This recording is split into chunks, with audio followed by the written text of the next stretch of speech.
Namaskar Johar and welcome to podcast with Sumit Roy.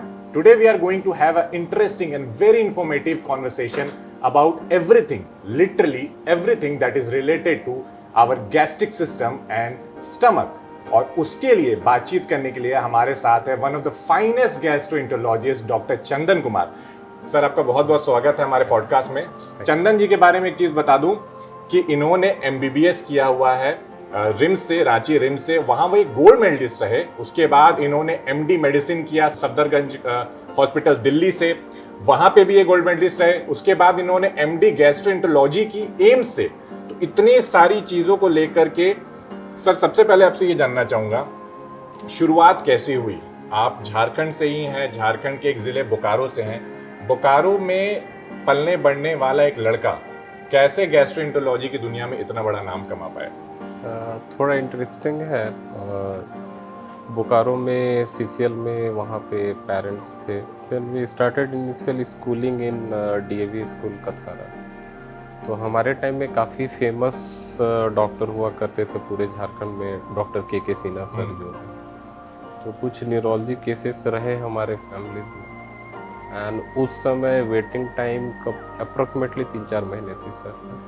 तो काफ़ी समय लगा। तो एक इनडायरेक्ट वे में हमें प्रमोट करा कि नहीं, something to be done for a society like what he has serve in the society. तो वो एक सबकॉन्शियस माइंड में काफ़ी पहले से वो एक जुनून पहले से ही जग है। And then I chase my dream और बिकम। पेरेंट्स की तरफ से क्या कुछ था? एक बच्चों को लेकर के उस टाइम पे रहता है, ऑर्थोडॉक्स पेरेंट्स रहते कि नहीं, या तो इंजीनियर बनना है या तो डॉक्टर बनना है, तो पीयर प्रेशर तो नहीं ना था? नहीं, फैमिली तरफ से mostly as in a middle class family, एक जो ब्लू कॉलर जॉब बोलते हैं, तो दे वर मोर इन फेवर कि go for an UPSC and so.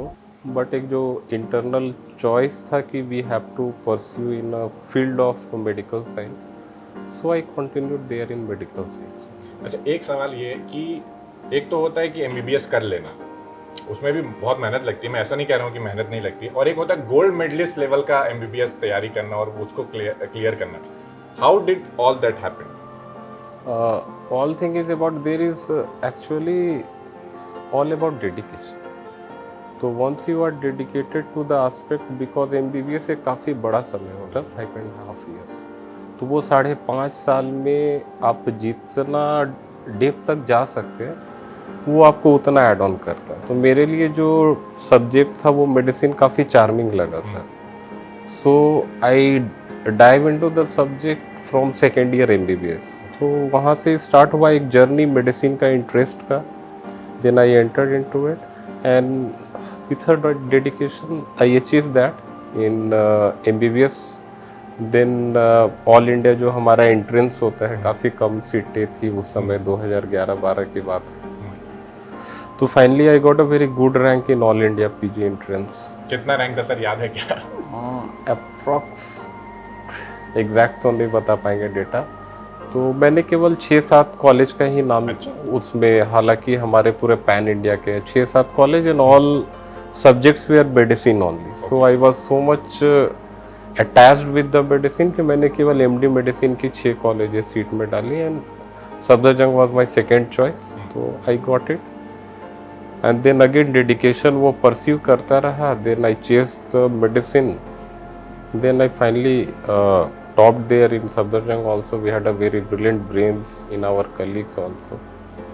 Then finally लगा कि मेडिसिन के आगे भी परस्यू करना चाहिए। We had a super speciality doctorate of medicine and we chased the dream and then finally became gastroenterology। अच्छा, एक नॉर्मल कॉलेज में, ये सवाल मैं थोड़ा इसलिए भी पूछ रहा हूँ क्योंकि अभी पूरा मेडिकल का माहौल है, नीट का भी कुछ दिन पहले रिजल्ट निकला।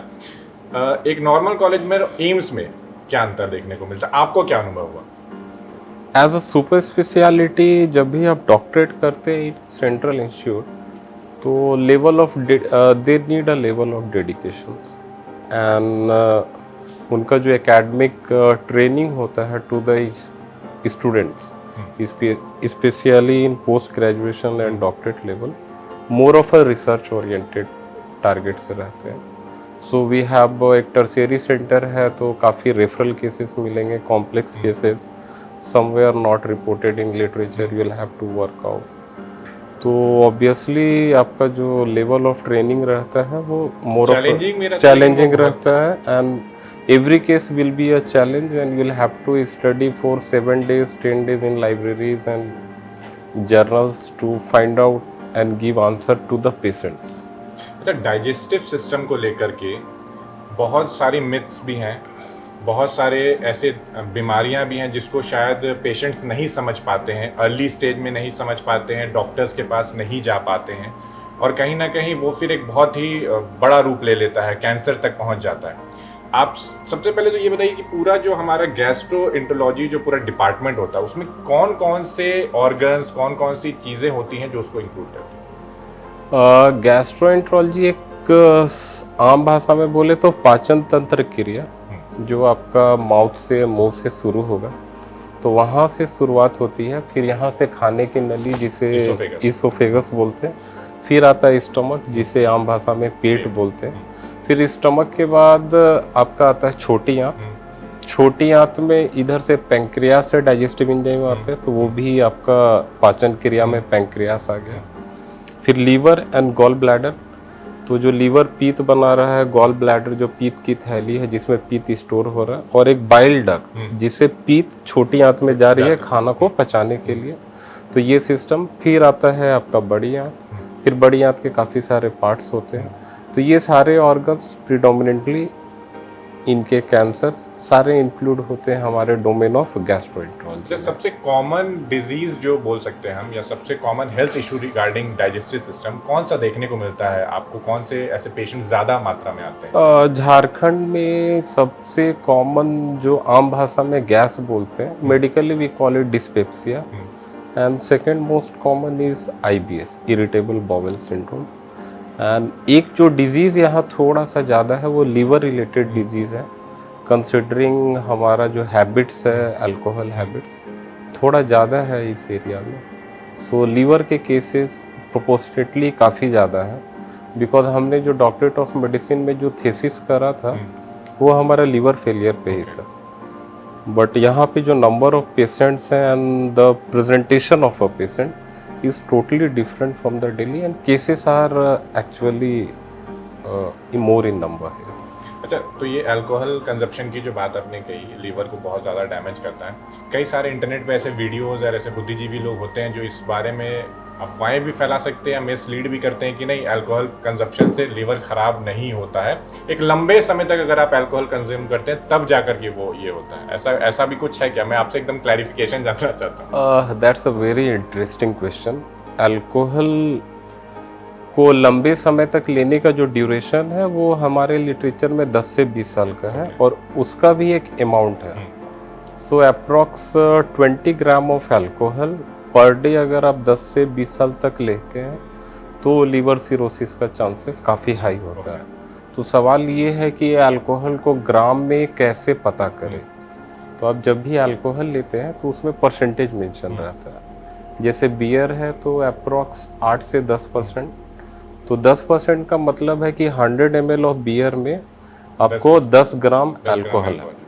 तो 200 ml ऑफ बियर आप पर डे लेते हैं for 10 years, that is sufficient to cause cirrhosis. Cirrhosis मतलब लीवर का एक ऐसा डिजीज जो वापस नॉर्मल नहीं हो सकता, लास्ट स्टेज ऑफ। अच्छा, सबसे क्रॉनिक डिजीज कौन सा होता है हमारे, मतलब इस पूरे पार्ट में, गैस्ट्रो पार्ट में सबसे क्रॉनिक डिजीज कैंसर बोल सकते हैं उसको? नहीं, क्रॉनिक बीमारी अगर आप बोले तो काफ़ी सारे क्रॉनिक बीमारियां हैं, जैसे आपका क्रॉनिक डायरिया हो गया, लंबे समय तक दस्त होना, वो माल एब्जॉर्प्शन हो गया, नॉन कैंसरस पार्ट में बता रहा हूँ। क्रॉनिक पैंक्रियाटाइटिस हो गया, लंबे समय तक अल्कोहल लेते लेते पैंक्रियास डैमेज भी होता है, पैंक्रियाटाइटिस बोलते हैं, क्रॉनिक पैंक्रियाटाइटिस। तीसरा जो बताया सिरोसिस बताया, ये नॉन कैंसरस। अब then ulcerative colitis, Crohn's disease, ये सारे क्रॉनिक प्रॉब्लम्स आते हैं। एक और बहुत इंपॉर्टेंट चीज़ है, वो है पीलिया, जिसको हम कहते हैं जॉन्डिस। उसके बारे में थोड़ा बताइए कि जॉन्डिस बेसिकली एक नॉर्मल पेशेंट या नॉर्मल इंसान आंख देख करके ही कहीं ना कहीं उसको ये करता है कि अच्छा आंख पीला है तो मतलब शायद जॉन्डिस हो सकता है, एंड देन फिर वो प्रोसीड करता है किसी डॉक्टर कंसल्टेंट के साथ इसके लिए। और भी क्या क्या सिम्टम्स हो सकते हैं, और भी क्या क्या उसको लेकर के या तो भ्रांतियां हैं या तो कब जाकर के डॉक्टर से मिलना ही चाहिए कि अगर लग रहा है कि जॉन्डिस? देखिए जॉन्डिस में सबसे पहले तो सिंपल सा है, आप डेली मिरर में जाते हैं तो आंखों का कलर तो सबसे पहले आंखों पे ही जाती है ध्यान। तो आंख का जो सफ़ेद वाली जो एरिया होती है, इसे मेडिकली स्क्लेरा बोलते हैं, बस उसका पीलापन देखना है। तो अगर वो लग रहा है या लंबे समय से 24 घंटे जब भी आप पेशाब कर रहे हैं, यूरिन पास कर रहे हैं, वो येलो कलर का है, तो एक इनडायरेक्ट मार्कर है कि पॉसिबिलिटी है कि बिलीरुबिन लेवल जो जॉन्डिस बोलते हैं बढ़ा होगा। तो जॉन्डिस पर से एक बीमारी नहीं है, it is a symptom of a disease. ये कोई दूसरे बीमारी का लक्षण है। अच्छा। तो जॉन्डिस को बीमारी ना समझे, ये कोई अन्य बीमारी का लक्षण है। And normally kind of indicator है कि it is a symptom indicator of a some underlying third disease that either आपका लीवर की वजह से हो या लीवर के बाहर की वजह से हो। मोस्टली इस एरियाज में क्या करते हैं लोग, ऑल्टरनेटिव मेडिसिन लेते हैं, एंड जैसे ही जॉन्डिस लेवल कम हो गया देन दे सेट कि नो मेरा जॉन्डिस सेटल्ड हो गया and I am okay. Question is आपको जॉन्डिस का रीज़न फाइंड करना पड़ेगा। जॉन्डिस के लिए जस्ट एक ब्रीफ में 2 मिनट में थोड़ा संक्षेप बता देता हूँ। बिलिरुबिन जो बनता है वो हमारा जो खून होता है उसमें लाल रक्त कोशिकाएं होती है, रेड ब्लड सेल्स आरबीसीज। तो वो जो हीमोग्लोबिन जब टूटता है और उसका जब लीवर में मेटाबॉलिज्म होता है, तो बस इसी पाथवे में जब भी प्रॉब्लम हो तो जॉन्डिस होगा। तो जितना भी आरबीसीज टूटता है नॉर्मली लीवर हमारा उसको डिसॉल्व करके यूरिन से एंड स्टूल से, लैट्रिन से पास आउट कर देता है। And liver has a capacity कि वो 10 टाइम्स अपना मेटाबॉलिज्म को बढ़ा सकता है। मतलब अपना जो वर्क मैन पावर हम लोग फैक्ट्रीज में बोलते हैं, वो मैन पावर को 10 टाइम्स बढ़ा के अपना प्रोडक्शन बढ़ा सकता है। वहीं पे ये मेटाबॉलिज्म को 10 टाइम्स बढ़ा सकता है। तो अगर आपका आरबीसी जो हीमोग्लोबिन है अगर वो 10 टाइम्स से ज़्यादा टूटने लगे, जैसे हीमोलिटिक एनीमिया हो गया, सिकल सेल एनीमिया, थैलेसीमिया, जो इस छोटा नागपुर प्लेटियो में काफ़ी ज़्यादा है, तो उसकी वजह से भी जॉन्डिस हो सकता है। वो लीवर का कैपेसिटी को एक्सीड कर गया, आरबीसी टूट रहा है, ये लीवर वाली जॉन्डिस नहीं है। और इसमें खास बात है, जॉन्डिस आएगा जैसे ही वो लाल रक्त कण टूटना बंद करेंगे, लेवल नॉर्मल हो जाएगा, फिर पेशेंट नॉर्मल हो जाएगा। तो उस पॉइंट पे आप लीवर फंक्शन टेस्ट के पिक्चर से बता सकते हैं कि ये जो जॉन्डिस है वो आरबीसी टूटने वाला जॉन्डिस है, लीवर वाला जॉन्डिस नहीं है। And we can detect the disease early stage में पता करके अकॉर्डिंगली उसका ट्रीटमेंट हम लोग कंसर्न डिपार्टमेंट में क्या क्या चीजें हो सकती हैं? और एक तो सबसे important एक मिनट, ये कारण आपका केवल हीमोलिटिक का है, and then there are 2 other causes of jaundice. एक लीवर में हेपेटाइटिस होगा, जो वायरल हेपेटाइटिस बोलते हैं, बारिश का मौसम है, हेपेटाइटिस ए और ई से आपका जॉन्डिस हो सकता है, हेपेटाइटिस बी कॉज कर सकता है। तीसरा जो मोस्ट इम्पॉर्टेंट जॉन्डिस का कारण है कि वो जो बिलिरुबिन बनता है लीवर से, वो पीत की नली से जाता है छोटी आंतों में। तो उस रास्ते में अगर रुकावट हो जाए, वो कैंसर से भी हो सकता है, स्टोन से भी हो सकता है। तो जॉन्डिस आपका एक कैंसर का भी लक्षण हो सकता है। और एक single test, liver function test से ये तीनों के कारण को आप डिफ्रेंशिएट कर सकते हैं कि ये ब्लड टूटने वाला जॉन्डिस है, लीवर का जॉन्डिस है, या फिर वो पीत की नली में ब्लॉकेज वाला जॉन्डिस है। तो अगर मान लीजिए ये डिटेक्ट हो गया तो ट्रीटमेंट तो जो होगा वो डॉक्टर करेंगे, प्रॉपर ट्रीटमेंट करेंगे, लेकिन उसके बाद, ट्रीटमेंट के बाद क्या क्या चीज़ें जो है, और ऐसे भी आमतौर पे घर में क्या क्या चीज़ें ऐसी हैं, कंजप्शन किस तरीके के खाने खाने चाहिए, क्या चीज़ों का ध्यान रखना चाहिए अगर जॉन्डिस है तो? अगर जॉन्डिस है, तीनों अगर नट सेल में, तो अलग अलग फूड हैबिट्स में कुछ रिस्ट्रिक्शन नहीं है। अगर वायरल हेपेटाइटिस है या फिर ऑब्स्ट्रक्टिव पैटर्न है, तो पहला तो हमें नीट फूड जो होता है, फूड कॉन्टामिनेशन से हमारा वायरल हेपेटाइटिस होता है। तो पानी हमेशा उबाल करके, खास करके ये रेनी सीजन में उबाल करके पानी पीने का, एंड स्ट्रीट फूड्स जो भी हैं उसको अवॉइड करना। और डाइट में पर से there is no restriction, you can take a normal diet. आपको बस पैरासीटामोल का टैबलेट नहीं खाना है, इससे लीवर को डैमेज होगा। अननेसेसरी एंटीबायोटिक्स का उपयोग नहीं करना है। आमतौर पे लोग तो यही करते हैं कि जैसे ही पता चलता है सबसे पहले अपने हिसाब से दवाइयाँ, हाँ, पेन किलर्स नहीं लेनी है। एंड फोर्थ इम्पॉर्टेंट चीज़, कोई ऐसी औषधि जो भी हम खाते हैं उसका मेटाबॉलिज्म मतलब टूटना, वो हमारा लीवर में और किडनी से होता है। तो जब भी आपको जॉन्डिस हो, कोई भी दवा खाते हैं आप मॉडर्न मेडिसिन छोड़ के कोई दूसरे पद्धति में भी, तो वो सारा लीवर को अफेक्ट करेगा। हो सकता है जॉन्डिस लेवल बढ़ा दे and your liver may land up in failure. तो उनसे बच के रहना है। For a diet you can consume a normal diet without restrictions. Liver की बात कर रहे थे हम लोग, एक बहुत इंपॉर्टेंट टर्म है लीवर ट्रांसप्लांट, लीवर फेलियर। किस स्टेज में ये पता चलता है एज अ डॉक्टर भी कि अब लीवर ट्रांसप्लांट करने की ज़रूरत आ पड़ी है, और वो क्या उस तरीके का वो क्योरेबल होता है कि नहीं? मतलब कोशिश करते हैं आप लोग भी कि लास्ट मोमेंट पे ही जा करके वो हो कि ट्रांसप्लांट करना पड़े? नहीं, लीवर ट्रांसप्लांट के दो इंडिकेशन है। जो लीवर फेलियर है वो दो तरीके का होता है। एक एक्यूट लीवर फेलियर बोलते हैं, क्रॉनिक बीमारी जो बोले decompensated liver disease. Acute liver failure में हम लोग एक आईएनआर एंड पेशेंट का सेंसोरियम, होश वाली अवस्था देखेंगे। अगर पेशेंट बेहोश है, आईएनआर काफ़ी ज़्यादा है, 2-3 के ऊपर जा रहा है, पीएच देखते हैं हम लोग, एक एसिडोसिस करके पैरामीटर है। अगर ये तीनों पैरामीटर, क्रिएटिनिन अगर किंग जॉर्ज क्राइटेरिया में फिट करता, patient has to go for liver transplant on a priority basis.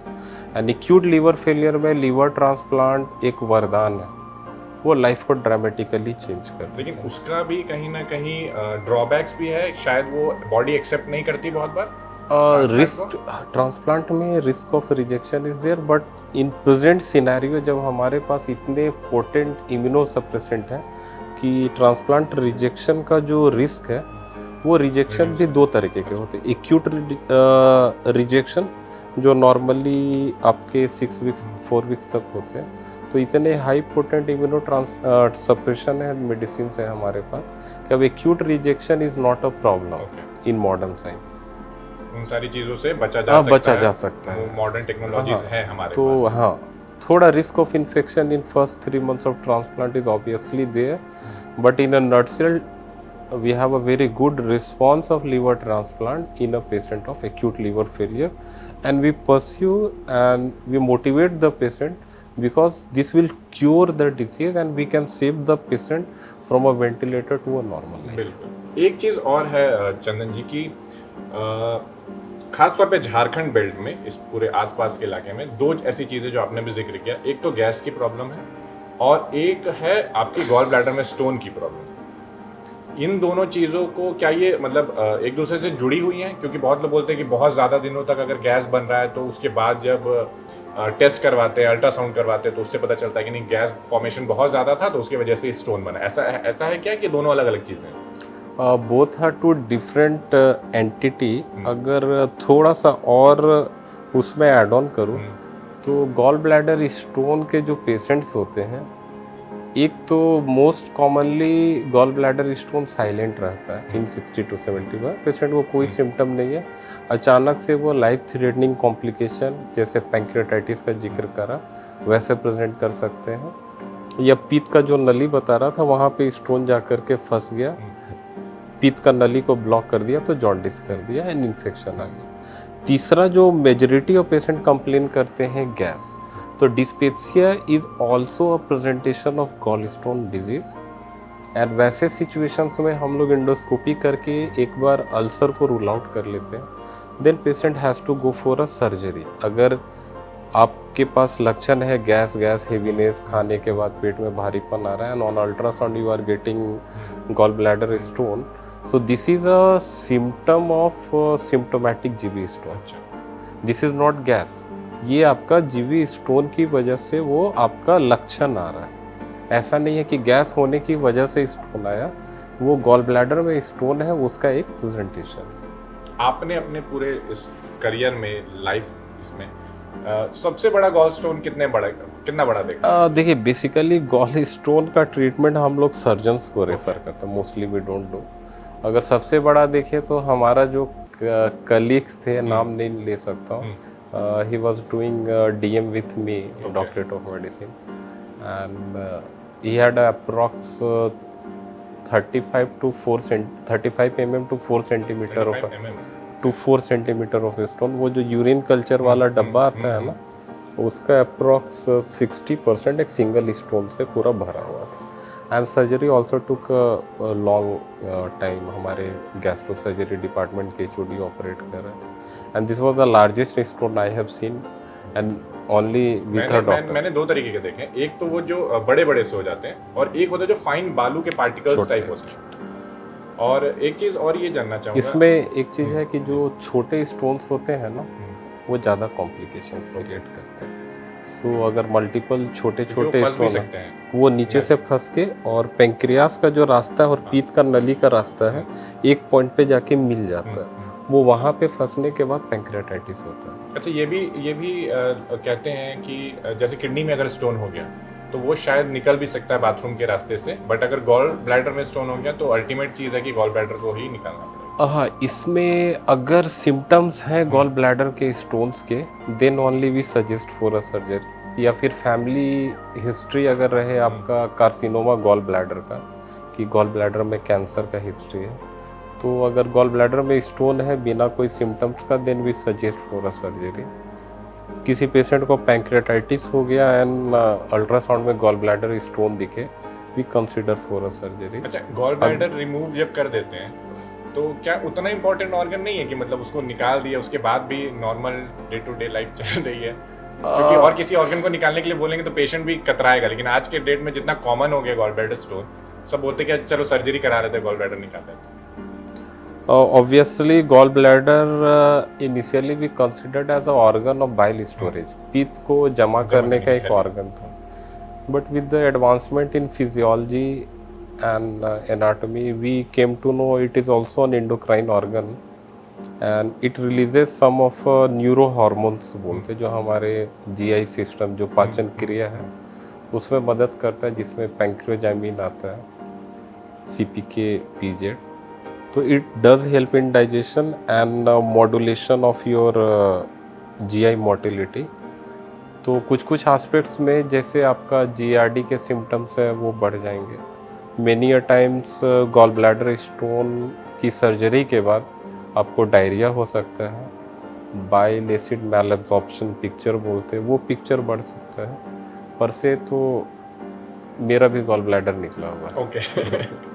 तो ये सब पिक्चर में ऑलरेडी स्टोन की वजह से. अच्छा. तो ये सारे सिम्टम्स आ सकते हैं. उतना कॉम्प्लिकेशन नहीं, यू कैन बेसिकली अगर आप ऑपरेट कराते all is about the risk and benefit.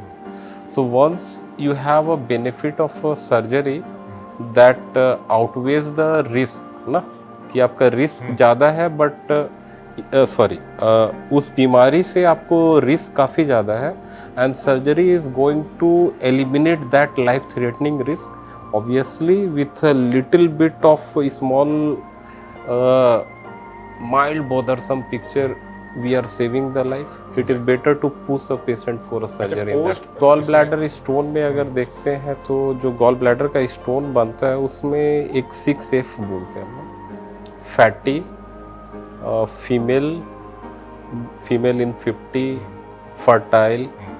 तो ये फर्टाइल मतलब जिनके 2-3 बच्चे हो रखे एंड फास्टिंग, जो प्रोलॉन्ग फास्टिंग करते हैं, जो मोटे हैं, और family history of gall bladder stones. तो इनमें गॉल ब्लैडर स्टोन बनने का जो टेंडेंसी है एंड प्रिपोंडरेंस है that is much higher than the normal general population.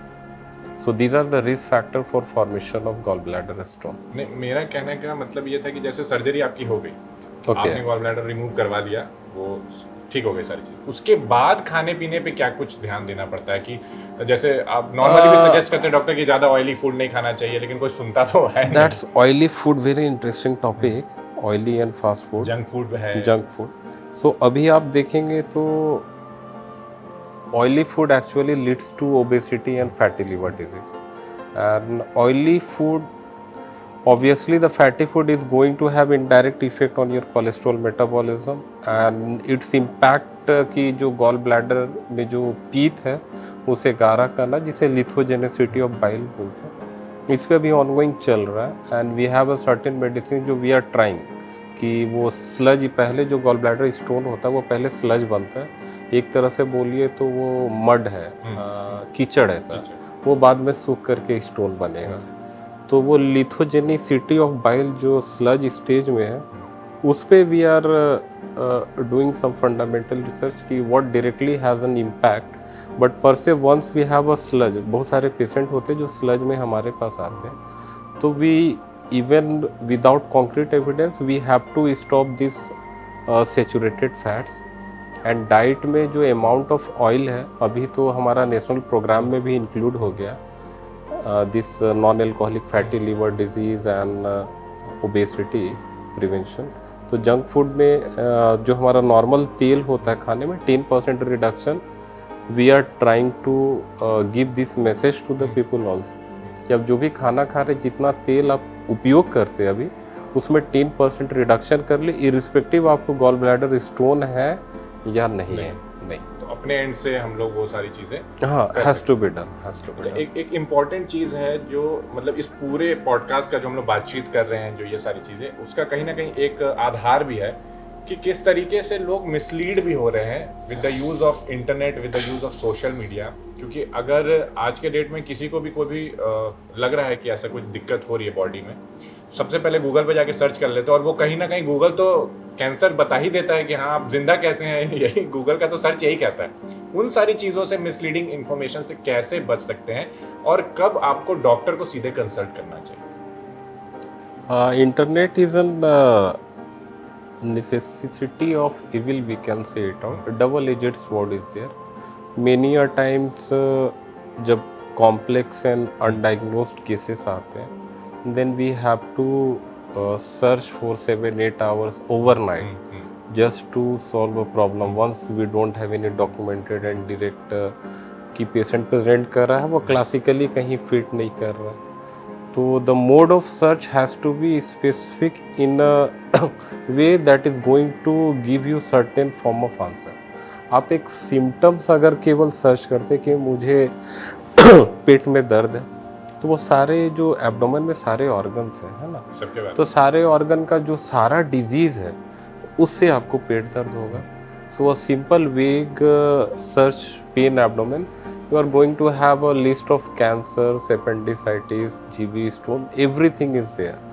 And now then again you get panic out कि मुझे, people come in OPDs और दवाई भी कंज्यूम कर and they used to take then they switch to some alternative medicine कि चलो अब cancer prevention medicine से स्टार्ट कर दिए, तो ऑब्वियसली इट इज़ डिफ़िकल्ट. सो वैसे सिचुएशंस में जब आप सर्च करते हैं, तो अगर सिम्टम्स बॉदरसम है and it is hampering your normal life and you are thinking now this is not okay, so before consulting any Google Baba doctor, I will suggest go and consult to the nearest gastroenterologist if your abdominal symptoms are there, so that they can examine you regarding some warning signs. कुछ warning signs होते हैं disease के classical presentation होते हैं, उसमें help out हो सके, so that your disease can be diagnosed in a right specific path.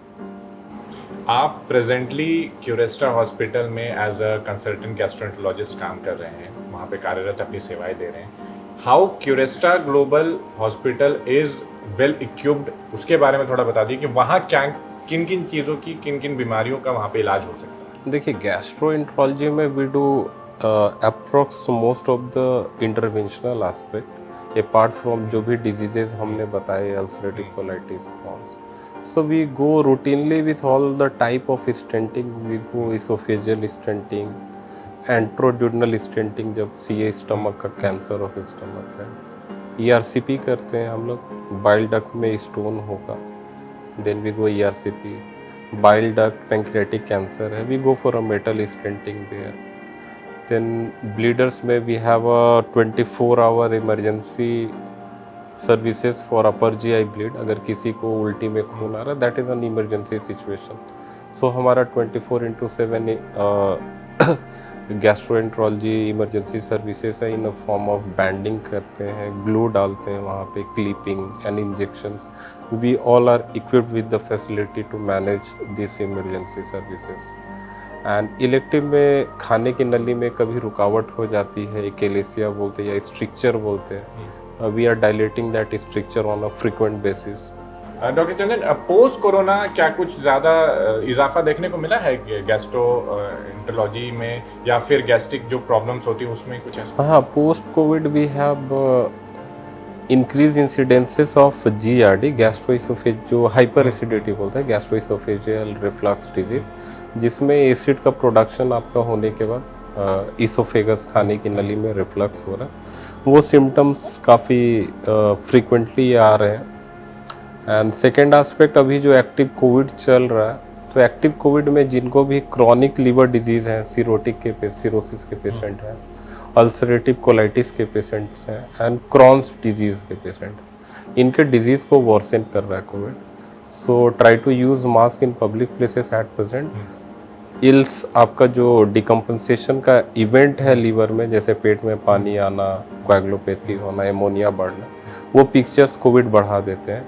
Ulcerative colitis में जो भी बीमारी आपका स्टेबल चल रहा है, ये सारी पुरानी बीमारियाँ, लंबे समय तक दवा चलता है। थोड़ा सा भी कोविड सिम्टम्स के बाद अचानक से ब्लीडिंग की समस्या बढ़ जाती है, and then again disease enter back to 3 और 4 years बैक, जहाँ से हम लोगों ने बीमारी को ठीक करके लाया। So taking precautions with these 2 cases who are having chronic issues, a simple use of mask and hand hygiene will save him from acute deterioration. बिल्कुल, तो प्रिकॉशन लेना बहुत ज़्यादा ज़रूरी है और हम भी तमाम दर्शकों से यही अपील करेंगे, क्योंकि कोरोना वापस से एक बार इंडिया आ चुका है और कहीं ना कहीं एक्टिव केसेस जो हैं वो भी धीरे धीरे बढ़ रहे हैं। तो सिर्फ गैस की और पूरे डाइजेस्टिव सिस्टम की हम बात नहीं करें, अपने आप को अगर स्वस्थ रखना है तो वो आपके हाथों में है। मास्क ज़रूर लगाएं और प्रिवेंशन जो है वो ज़रूर बरतें। डॉक्टर चंद्र, आपका बहुत बहुत शुक्रिया हमारे साथ आने के लिए, और पूरे जो गैस्ट्रोएंटरोलॉजी डिपार्टमेंट होता है, कैसे पूरी चीज़ें फंक्शन करती हैं, क्या कुछ डिजीजेज होते हैं, प्रिवेंशन कैसे होता है, हम कैसे सारी चीज़ों का ध्यान रख सकते हैं, उसके बारे में आपने बताया। और हमारे दर्शकों को ज़रूर पता चल गया होगा कि कैसे हम अपने स्वास्थ्य का खुद से ख्याल रख सकते हैं। फिलहाल इस पॉडकास्ट में मेरे साथ इतना ही। मुझे दीजिए इजाजत। समाचार प्लस देखते रहिए और तमाम सोशल मीडिया प्लेटफॉर्म पे हमें फॉलो जरूर करें। नमस्कार।